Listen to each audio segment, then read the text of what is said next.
Well, Lloyd, it was a narrow loss to Gold Coast in the end. What do you make of Essendon's response after a pretty difficult week?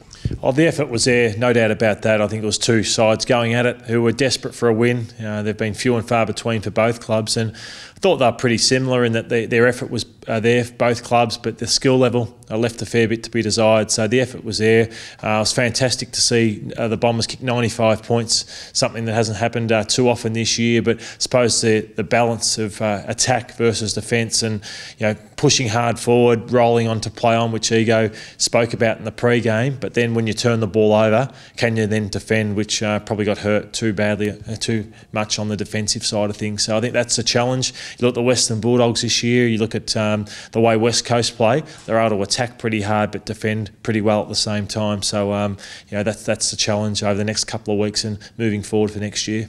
Obviously you can't reinvent the wheel in 3 weeks, but was the attack the main change you noticed under Matthew Egan? Time will tell. I think that the Gold Coast Suns, probably their issue is they don't defend too well, and they've had big scores kicked against them. So I think against the Tigers this weekend, we'll find out how well the Bombers can score again, and then also that defensive side, can they restrict Richmond to under sort of 70 or 80 points, because Richmond, unbelievably, they're defending. They've kept Hawthorn to 60 points. Collingwood on the weekend, they kicked them 23 goals, and yet they've kept Collingwood to about 8 or 9 goals. So they're going really, really well, and we'll see how the Bombers are travelling on Saturday night. Sean McKernan was really strong, particularly after quarter time. Matthew Egan said that Hayden Skipworth had a good chat to him at quarter time, and he ended up with 3 goals. What do you make of his performance? Yeah, 3 goals, 20 possessions, 5 or 6 clearances. So I think that he's grown this year. I think that for early games, he was out there, but didn't feel he truly belonged. Whereas to see him come back and do that on the weekend was fantastic, and it's something that can really build upon for the next couple of weeks and into next year. So no, I think he's been a find this year, Sean McKernan. He's probably taken his insurance at the in the off season. And then to see him, he's become a player, which has been a little positive out of a poor year. Nick O'Brien came back into the side and picked up 31 possessions. His ball-winning ability is clearly very good.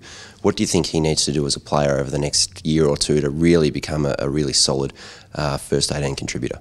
I think Nick could probably look to get his body right. I think that he's fit, but I think he's probably not AFL match hardened over the course of a season just yet. So the hardest part is finding the footy though. So he can do that. I think he's just got to, as I said, get as fit as he possibly can. I think if he marked himself really hardly, he'd put himself up against Selwood and Mitchell, these type of players, even Dyson Heppel. And he'd probably say, I'm not there yet in regards to fitness. So I think that, as I said, he's a ball magnet. I think he can be a 100-game player for the club. I think he's just got to get super fit over this next off-season. It was only a brief glimpse of Orazio Fantasia's talent, but it was certainly very exciting. 11 possessions and 2 goals in that final quarter. What did you make of his game, and what do you think Essendon have got to work with there?